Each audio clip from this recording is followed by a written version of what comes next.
Hello வணக்கம். இது உங்கள் சிவி ஜோன். சொல்லாமல் எப்படி இருக்கீங்க? இப்போ பார்த்தீங்கன்னா தரமான சூப்பரான 13வது வாரத்தோட 2வது நாள் இரவு வேலை ஓட் நிலவரத்தை நம்ம பார்க்க போகிறோம். இந்த நிலவரம் கலவரமாக மாறி இருக்குது அப்படின்றத பொறுத்திருந்து பார்க்கலாம். அதுக்கு முன்னாடி பார்க்குற எல்லாருமே நம்மளோட சேனலை சப்ஸ்கிரைப் பண்ணிட்டு பாருங்கள், லைக் பண்ணுங்கள், கமெண்ட் பண்ணுங்கள், ஷேர் பண்ணுங்கள். இப்போ வாங்க அந்த வீடியோக்குள்ளே போகலாம். ஸோ இன்றைக்கி பயங்கரமான சண்டைகள் சச்சரவுகள் பயங்கரமாக போச்சு. அதுலேயும் குறிப்பாக வந்து விஜய் பார்வதி அண்ட் கமோதுன்னு 2 பேரையுமே வந்து அதிரடியாக பிக் பாஸ் வந்துட்டு அந்த டாஸ்க்லேருந்து வெளியேற்றினார். அது விஜய் பார்வதி கண்டிப்பாக ஒரு அநியாயமாக தான் நான் பார்க்குறேன். ஏன்னா அதே விஷயத்தை கமருதி ஒரு இடத்துல பண்ணியிருப்பார், அப்போ விட்டுருப்பார். ஆனால் அதே இதை விஜய் பார்வதி பண்ணோன்னே ஏன் வெளியே அனுப்பலான்னு தெரியல. இதை பற்றி உங்களோட கருத்துக்களை சொல்லுங்கள். அதே மாதிரி இன்றைக்கி கமருதனுக்கு விஜய் பார்வதி நடந்த பிரச்சனையில் உங்களோட சப்போர்ட் யாருக்கு? கமருதி மேலே தப்பா இல்லை விஜய் பார்வதி மேலே தப்பா? அதையும் சொல்லுங்கள். அது மட்டும் இல்லாமல் இந்த வாரம் டிக்கெட்டு ஃபினாவில் யார் வாங்குவாங்கன்னு நினைக்கிறீங்கன்றதை கமெண்ட்ஸ் பண்ணுங்கள். இப்போ வாங்க அந்த வீடியோக்குள்ளே போகலாம். ஃபர்ஸ்ட் பிளேஸில் யார் இருக்கா அப்படி பற்றி நம்மளுடைய கானவனத்து இருக்காங்க. இவங்க எவ்வளோ ஓட்ஸ் வாங்கியிருக்காங்க அப்படி பார்த்தீங்கன்னா 92,468 ஓட்ஸ் வாங்கியிருக்காங்க. ஓட்டிங் பர்சன்டேஜ் பார்த்தீங்கன்னா 28.6. இந்த டிக்கெட்டு ஃபினாலுக்கும் வினோத்துக்கும் சுத்தமாக ராசியே இல்லை. நேற்று டாஸ்க் 1 அதுலேயும் பார்த்தீங்கன்னா அவர் ஜாலியாக ஒரு விஷயம் பண்ணார். அதில் வந்து நம்ம பிக் பாஸ் வந்துட்டு நீங்கள் ரூல்ஸ் மீறிட்டீங்கன்னு சொல்லிட்டு இறக்கி விட்டார். டம்முன்னு தலை அடிச்சிருப்பார்.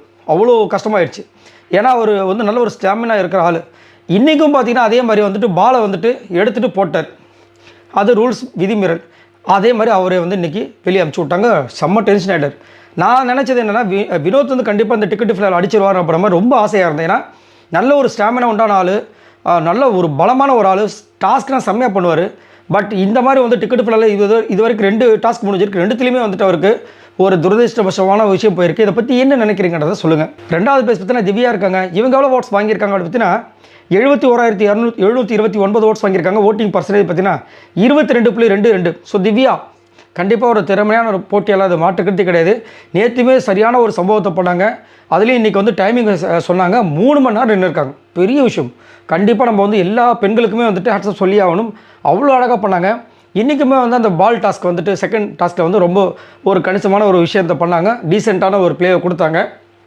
அதே மாதிரி இப்போ வந்துட்டு பார்வதிக்கு வந்துட்டு நல்ல ஒரு நெருக்கமான உறவை ஏற்படுத்தணும்னு ஒரு சில விஷயங்கள் பண்ணுறாங்க. பட் காலையில் பார்த்தீங்கன்னா விஜய் பார்வதிக்கும் கமருதிக்கும் ஒரு விஷயத்தை வந்து தூண்டி வரதுக்காக ட்ரிகர் பண்ணுற மாதிரி ஒரு வேலை பண்ணாங்க. இந்த பாத்திரம் கழுவுற மேட்டரில் அது யாரெல்லாம் பார்த்தீங்கன்னு சொல்லுங்கள். ஸோ அதுதான் வந்து திவ்யா கிட்ட இருக்க ஒரு பெரிய மைனஸாக பார்க்குறேன். மற்றபடி உங்களோட கருத்தை சொல்லுங்கள். திவ்யாவை பற்றி என்ன நினைக்கிறீங்கன்ட்டு. 3வது பிளேஸ் பார்த்தீங்கன்னா பார்வதி இருக்காங்க. இவங்க எவ்வளோ ஓட்ஸ் வாங்கியிருக்காங்க அப்படின்னு பார்த்தீங்கன்னா 37,089 ஓட்ஸ் வாங்கியிருக்காங்க. ஓட்டிங் பர்சன்டேஜ் பார்த்தீங்கன்னா 11.49. இப்போ தான் சொல்லணும்னு நினைக்கிறேன். நிறைய பேர் கமெண்ட்ஸில் போடுறாங்க எதில் நம்ம ஓட் பண்ணுறது, எதில் ஓட் பண்ணுறது அப்படின்னு. ஹாட்ஸ்டார் மொபைல் ஆப்பை யூஸ் பண்ணுங்கள். அதுக்கப்புறம் மிஸ்டு கால் நம்பர் கொடுப்பாங்க. அந்த ஃபுல் எபிசோட் முடிஞ்ச உடனே, அதாவது நம்ம 1 மணி நேரம் எபிசோட் முடிஞ்ச உடனே அதிலேயே வந்துட்டு யார் யாருக்கு என்னென்ன மிஸ்டு கால் நம்பர் கொடுப்பாங்க அதையும் கொடுங்க. அவ்வளோதான், ஈஸி. சரிங்களா? அது மட்டும் இல்லாமல் நான் ஆல்ரெடி சொன்னது தான், நேற்றுலேருந்து நானும் வந்துட்டு விஜய் பார்வதிக்கு ஓட் போட ஆரம்பிச்சிட்டேன். நேற்றும் போட்டேன், இன்றைக்கும் போட்டேன். நான் இது வரைக்கும் இந்த மாதிரி யாருக்குமே 2 நாள் தொடர்ந்து போட்டதே கிடையாது. இத்தனை சீசன் நான் 4th சீசன்லேருந்து பார்க்குறேன். ஃபர்ஸ்ட் டைம் விஜய் பார்வதிக்கு போடுற காரணம் என்னென்னா அந்த பொண்ணுக்கு கண்டிப்பாக வந்துட்டு இந்த கப்பு கிடைக்கணுன்றதான் என்னோட ஆசை. ஏன்னா அந்த பொண்ணு இந்த பிக் பாஸ் சீசன் 9க்காக எவ்வளோ விஷயங்கள் பண்ணிட்டாங்க. உண்மையாக இருந்துட்டாங்க. சரிங்களா? ஃபேக்காகவே கிடையாது. அது வந்துட்டு அவங்க பண்ண விஷயங்கள்லேருந்து எல்லாமே தெரியும். அப்படின்னு இருக்கும்போது அதே மாதிரி இந்த டிக்கெட்டு ஃபினாலையும் பார்த்தீங்கன்னா அவங்களோட விஷயங்கள் அவ்வளோ சூப்பராக கொடுக்குறாங்க. ஃபஸ்ட்டு டாஸ்க்லேயும் அவங்களால முடிஞ்ச பெஸ்ட்டை கொடுத்தாங்க. 2வது டாஸ்க்லேயும் பார்த்தீங்கன்னா விடாமுயற்சியாக வந்து அவங்க இருக்கிற வரைக்கும் அந்த டாஸ்க்கு செம்மையாக போச்சு. அவங்க போன அடுத்த நிமிஷமாக பார்த்தீங்கன்னா புஷ்ஷுன்னு போயிடுச்சு. ஸோ அதுதான் வந்துட்டு பார்வதியோட விஷயங்கள். அது மட்டும் இல்லாமல் நிறைய நேரங்களில் வந்து மனசு உடையிறாங்க. உடையவே தேவையில்லை. கண்டிப்பாக வந்து எனக்கு தெரிஞ்சு ஒரு சில பேர் வந்து விஜய் பார்வதி கப்பு கிடைக்குமான்னு இன்னும் டவுட்டில் இருக்காங்க. எனக்கு தெரிஞ்சு என்னுடைய இன்ட்யூஷன் கரெக்டாக இருந்துச்சு அப்படின்னா விஜய் பார்வதிக்கு தான் இந்த பிக் பாஸ் சீசன் 9 டைட்டில் அப்படின்ற மாதிரி எனக்கு தோணுது. உங்களுக்கு என்ன தோணுதுன்னு சொல்லுங்கள். 4வது பேஸ் பார்த்தீங்கன்னா கமருதின் இருக்காங்க. இவங்க எவ்வளோ ஓட்ஸ் வாங்கியிருக்காங்க அப்படின்னு பார்த்தீங்கன்னா 28,133 ஓட்ஸ் வாங்கியிருக்காங்க. ஓட்டிங் பர்சன்டேஜ் பார்த்தீங்கன்னா 8.72. நேற்று சூப்பராக வந்து அவர் பண்ணார். கிட்டத்தட்ட 5 மணி நேரம் நினைக்கிறேன். அவ்வளோ நேரம் நின்னார். அவரும் ஜஸ்ட் மிஸ்ஸில் வந்து டான்ஸ் பண்ணுறேன்னு சொல்லிட்டு காலை எடுத்து மாட்டிட்டார்.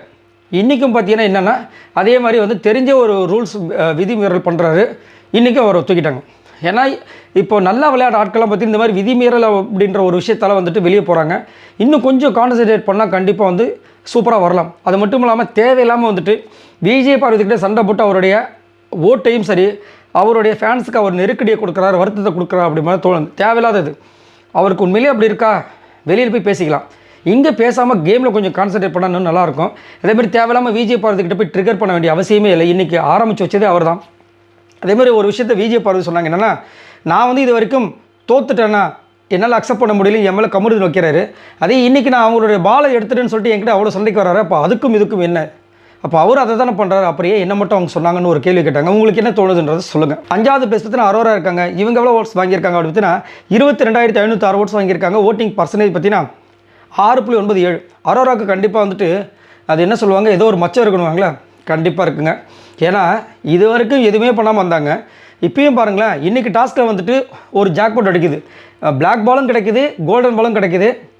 ஒரே டாஸ்க்கு, அதை ஒரே ரவுண்டு, டாஸ்க்கு ஒன்று தான், ஒரே ரவுண்டு ஒன்று கிடச்சிது. ஒரே ஷாட்டில் வந்து 46 பால் என்னமோ வந்தது அவங்களுக்கு. இப்போ 5வது பிளேஸ் 4வது பிளேஸும் போயிட்டாங்க. என்ன ஒரு லக்கு பாருங்கள். அதே மாதிரி நேற்றுலாம் பார்த்தீங்கன்னா கிட்டத்தட்ட 6 மணி நேரமாக என்ன நின்றுருக்காங்க. உண்மையிலே பெரிய விஷயங்க, கண்டிப்பாக பேட்ஸாக சொல்லி ஆகணும். ஏன்னா இன்னும் வரைக்கும் வந்து பார்த்திங்கன்னா இந்த லெஃப்ட் கையை வந்து சுபிக்ஷாவாலும் தூக்க முடியல, அரோராவாலும் தூக்க முடியல, அவ்வளோ கஷ்டப்பட்டாங்க.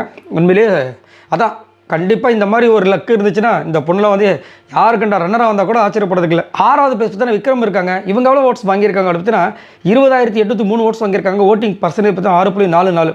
ஸோ விக்ரம் கண்டிப்பாக ஒரு சூப்பரான விஷயத்தை கொடுக்குறாரு. இப்போதைக்கு டெக்கிட்டு ஃபினாலே 3 டாஸ்க் நடந்து முடிஞ்சிருக்கு, 2 தான் இப்போ லைவில் வந்திருக்கு. பட் 3லையுமே சேர்த்து டாப்பில் விக்ரம் தான் இருக்கார். காலையில் திடீர்னு பார்த்தீங்கன்னா கண் கலங்கி விஜய் பார்வதிக்கிட்ட, ஏன் பாரு உனக்கு மட்டும் ஏன் கெட்ட பேர், அதாவது பாரு கேமுக்காக என்ன வேணாலும் பண்ணுவான்னு ஒரு பேர். அதே திவ்யாவுக்கு பார்த்தீங்கன்னா என்ன மாதிரி வருது, அவங்க நேர்மையாக இருக்கவங்க, கரெக்டாக இருக்காங்கன்னு.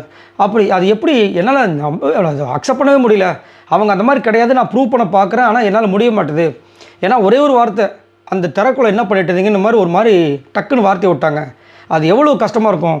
என்னையும் சுபிக்ஷா புரிஞ்சுக்கிட்டவங்களும் தப்பாக நினைக்க மாட்டாங்க, ஆனால் புரிஞ்சுக்காதவங்க தப்பாக தான் நினைப்பாங்க. அது எப்படி அவங்க வந்துட்டு அந்த மாதிரி பேசலான்ற மாதிரி ஒரு மாதிரி சொல்லி ஃபீல் பண்ணி அழுது அதை வந்து விஜய் போகிறதுக்கிட்ட சொல்லும்போது பயங்கரமாக இருந்துச்சு.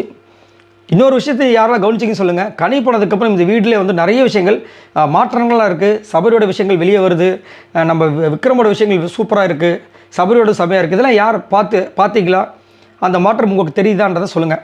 7வது பிளேஸ் பார்த்தீங்கன்னா சபரி இருக்காங்க. இவங்க எவ்வளோ ஓட்ஸ் வாங்கியிருக்காங்க அப்படின்னு பார்த்தீங்கன்னா 19,598 ஓட்ஸ் வாங்கியிருக்காங்க. ஓட்டிங் பர்சன்டேஜ் பார்த்தீங்கன்னா 6.07. சபரி சூப்பராக வந்துட்டுருக்கார், எனக்கு ரொம்ப பிடிச்சிருக்கு. இதைத்தான் நான் எதிர்பார்த்தேன். ஃபஸ்ட்டு 2 வாரம் இதை மாதிரி தான் இருந்தார். யாருக்கிட்ட அதாவது என்ன பிரச்சனை நடந்தாலும் போய் நிற்கிறது, எது நியாயமோ அதை பேசுறது, அதேமாதிரி அந்த பாரபட்சம் இல்லாமல் பேசுகிறார் பார்த்தீங்கன்னா, அதெல்லாம் ரொம்ப அழகாக இருக்குது. அது கனி போனதுக்கப்புறம் தான் நடக்கணும்னு இருக்குது, வேறு ஒன்றும் பண்ண முடியாது. பட் இவருக்கு நல்ல சான்ஸ் இருக்குது, இருந்தாலும் ஓட்டு கம்மியாக இருக்குது. என்னை பொறுத்த வரைக்கும் கண்டிப்பாக சபரி டாப்பில் வந்தாலும் ரொம்ப சந்தோஷப்படுவேன். நல்ல திறமையான ஒரு போட்டியாளர். 8வது பிளேஸ் பார்த்தீங்கன்னா சாண்ட்ரா இருக்காங்க. இவங்க எவ்வளோ ஓட்ஸ் வாங்கியிருக்காங்க அப்படின்னா 19,284 ஓட்ஸ் வாங்கியிருக்காங்க. ஓட்டிங் பர்சன்டேஜ் பார்த்தீங்கன்னா 5.97. ஸோ சாண்ட்ரா செம்ம திறமைங்க. அதேமாதிரி அவங்களோட மைண்டுக்குள்ளே ஃபிக்ஸ் பண்ணிட்டாங்க, கமருதி இனிமேல் வந்து விஜய் பார்வதி பக்கமே போகக்கூடாது முடிவில் இருக்காங்க போல இருக்குது. அதனால தான் வந்துட்டு சாண்ட்ரா வந்து விஜய் பார்வதிகிட்ட சொல்லிட்டாங்க, எனக்கே அவங்ககிட்ட பேசுறதுக்கு பயமாக இருக்குது, விளையாடுறதுக்கு பயமாக இருக்குது, தயவு செஞ்சு ஒரு தங்கச்சியாக உன்னை நினச்சி சொல்கிறேன், அவனோட நினைப்பை குழி தோண்டி புதைச்சிடுன்ட்டாங்க. லாஸ்ட்டை பார்த்தீங்கன்னா சுபிக்ஷா இருக்காங்க. இவங்க எவ்வளோ ஓட்ஸ் வாங்கியிருக்காங்க அப்படின்னு பார்த்தீங்கன்னா 11,179 ஓட்ஸ் வாங்கியிருக்காங்க. ஓட்டிங் பர்சன்டேஜ் பார்த்தீங்கன்னா 3.46. ஸோ சுபிக்ஷா கண்டிப்பாக வந்துட்டு இந்த வாரம் வெளியே போகிறது வாய்ப்பில் எக்கச்சக்கமாக இருக்குது. ஏன்னா 3 ரவுண்டு முடிஞ்சிருச்சு, டிக்கெட்டு ஃபினாலில் இவங்க தான் லாஸ்ட்டில் இருக்காங்க. ஸோ ஃபஸ்ட்டு டாஸ்க்கில் 9 பாயிண்ட் வாங்கி சூப்பராக இருந்தவங்க இப்போது இந்த மாதிரி இருக்காங்க. என்ன நடக்க போது தெரியல, ஆனால் சூப்பராக வந்து நேற்று அவங்களோட விஷயங்கள் கொடுத்தாங்க. ரொம்ப அழகான ஒரு உறுதியான ஒரு கேமை கொடுத்தாங்க. பார்க்கலாம் என்ன நடக்குதுன்னு. இவங்களுக்கு சப்போஸ் டிக்கெட்டு ஃபினாலில் கிடைக்கலனா கண்டிப்பாக வந்துட்டு இந்த வாரம் ஓகே ஆகிடுவாங்க. பட் நான் ஆல்ரெடி சொன்னது தான், இவங்களுக்கு பணப்பெட்டி கிடைச்சா இன்னும் நல்லாயிருக்கும். உங்களுக்கு என்ன தோணுது, பணப்பெட்டி யார் கைக்கு போகணும்னு நினைக்கிறீங்கன்றத சொல்லுங்கள். சரி, இவங்களால் மொத்தமாக வாங்கின ஓட்ஸ் இது வரைக்கும் பார்த்தீங்கன்னா 3,22,789 ஓட்ஸ் வாங்கியிருக்காங்க. ஸோ நீங்கள் உங்களோட கருத்துக்களை சொல்லுங்கள். இந்த வாரம் யார் வெளியேற வேண்டும், யாருக்கு பணப்பெட்டி கிடைக்கும்னு நினைக்கிறீங்க, மறக்காம கமெண்ட்ஸ் பண்ணுங்கள். பாய் நண்பர்களே.